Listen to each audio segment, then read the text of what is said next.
चला तर मी आली होती तर एका मस्त हिरवगार आहे इकडं आणि हे झाड नाही का मी पाहिला आणि मला नाही का हे झाड तुम्ही सांगा कशाचं आहे हे ओळखायला आलं का तुम्हाला?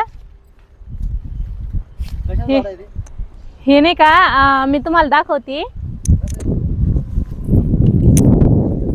हे बघा ही वाळलेली शेंग त्या झाडाजवळ पडलेली होती आणि ही शेंग पाहून मला आठवण आली. मी नाही का लहानपणी कणी शेतात गेली होती, म्हणजे शेतात आमच्या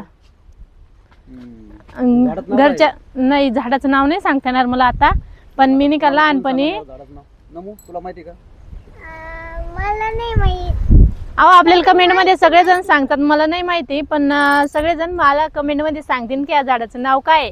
पण ही शेंग मी लहानपणी पाहिलेली होती आणि आमच्या घरी बाबाच्या घरी कधी ढोरं होते ते नाही का एक बैल एकाने फुगला होता, तर मग ही शेंग एकाने त्याला खाऊ घातली होती तर ते नीट झाला होता, पोट राहिलं होतं त्याचं, म्हणून मला आठवण आली ही शेंग. बघा हा जनावरांसाठी लयच उपयुक्त आहे.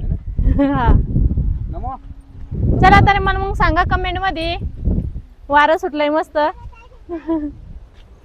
असं थंडगार वारं सुटलं. आज जरा पाऊस कमी झाल्यामुळं मस्त वातावरण झालेलं आहे, मस्त वाटायला लागलं पण बाहेर आलं. चला मग आता फिरू आपण मस्त. चला चाललात आम्ही. अहो गाडी तिथं थांबवली तुम्ही, पण गाडी घेऊन या, आपण इकडे उभं करू थोडस. चला समोर जायचं. नाही जायचं गोलूल घेऊन जाऊ का? बर पा गोलू नाही म्हणतो, मला बोलवलं आणि गोलू नाही म्हणतो. चला बरं आता आपण फिरू मस्त.